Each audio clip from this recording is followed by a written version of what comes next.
So now we're going to physically install your door contact. What you need to do is remove the magnetic contact from the box.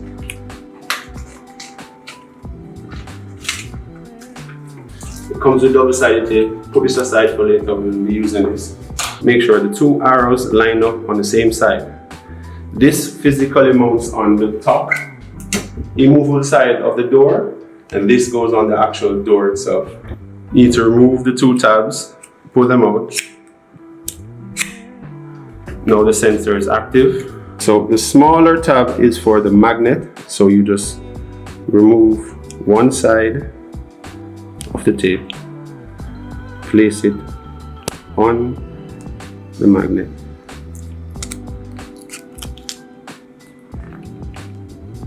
Place it neatly on the back. Take this over to the door, align the arrows in the direction of each other. So you test again, make sure they're lined up, they're making contact. You remove one,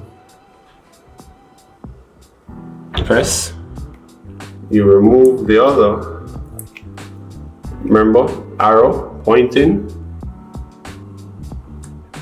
secure, and that's it. Master bedroom door open. Fully installed.